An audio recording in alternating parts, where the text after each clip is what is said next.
This is the inside of a radome, playfully called golf balls by Space Force Guardians. These radomes house satellite dishes that help Guardians detect incoming missiles sent by foreign adversaries. A crucial piece of equipment that has saved hundreds of American lives. It was the largest ever ballistic missile attack on Americans. On January 8, 2020, Iran fired missiles at the Al-Assad Air Base in Iraq, where 2,000 American troops were stationed. Our troops right here at Buckley were able to detect the missiles and then report the specific areas at risk at Al-Assad and afford the troops on the ground the opportunity to escape and get out of the way. And as a result, nobody died. Since its inception in 2019, the United States Space Force has quickly become a crucial component of the U.S. military. But many Americans still don't understand what exactly this branch does. I like the idea of a Space Force. I mean, I don't know if we need it, and I'm sure there are better ways we could spend our money, but it sounds awesome. It really does. In reality, Space Force Guardians work from bases on the ground to help protect assets up in space. There's a possible event in Sector 52. Insider was granted access to Buckley Space Force Base in Aurora, Colorado, to see how Guardians detect incoming missiles and to learn more about the newest branch in the U.S. military. Originally, my plan was to go Air Force, but when I gave my job list to my recruiter, he's like, hey, all these jobs are either being transferred or are currently in the Space Force. Would you like to essentially switch from Air Force to Space Force? I immediately was like, yep, switch me. All enlisted Space Force Junior Guardians start their career at Lackland Air Force Base. That's because the Space Force recently split off from the Air Force, creating the 6th official U.S. military branch. So we transitioned from the Air Force to a Space Force to put that level of focus from a programmatic, resourcing, and manpower perspective, because at the end of the day, when it comes to the protection of the space domain, that focus is imperative.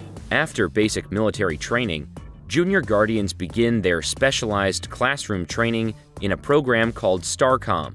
Once I was done with basic, they immediately sent me over to Vandenberg. From there, we learned everything fundamental we needed to learn, from space training, from satellites to telescopes to simple stars. Guardians move on to more hands-on training when they arrive at their assigned Mission Delta. A Space Delta is a Space Force organization that is assigned a particular mission area.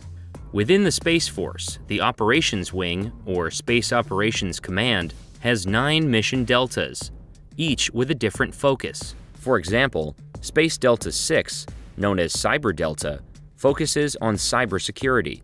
From GPS to making payments on your credit cards, to making phone calls, to communicating with anybody in the world, all of that comes down to what we have available in space. And if those space assets are contested by adversaries or whatnot, we lose that ability to function at our peak performance. The largest delta, Space Delta 4, is headquartered here at Buckley Space Force Base. So Space Delta 4's mission, per se, is to be able to protect, to guard against missile attacks launched against the United States, our allies, as well as deployed troops worldwide. At Buckley, Junior Guardians do on-the-job training for 3 months in a mission management course. And we'll just drill them with different experiences, different lessons, and we'll have them conduct operations on the simulator. The simulator at Buckley uses real-life scenarios to train Guardians. Due to the sensitive nature of the mission, we were not permitted to film the screens, which could reveal top-secret areas of interest. But we were allowed to document a training session from an approved vantage point. There is a possible event in Sector 52. We are being trained to be the first line of defense. We are learning how to correctly and accurately collect and identify the systems any of our adversaries could be throwing at us.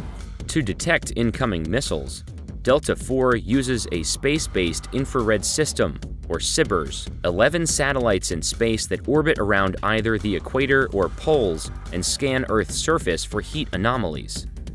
That infrared data is sent down from the satellites to these giant radomes, which house satellite dishes that are strategically pointed at areas of interest around the world. Infrared data is presented in a way on our display panels, if you will. Missile launch confirmed. Impact area located in Sector 42. Junior Guardians call authorities to inform them of possible events so they can alert the targeted areas. 52. How copy? This is Vortex out. There's a lot of pressure, but they also teach us how to do it correctly and as calmly as possible.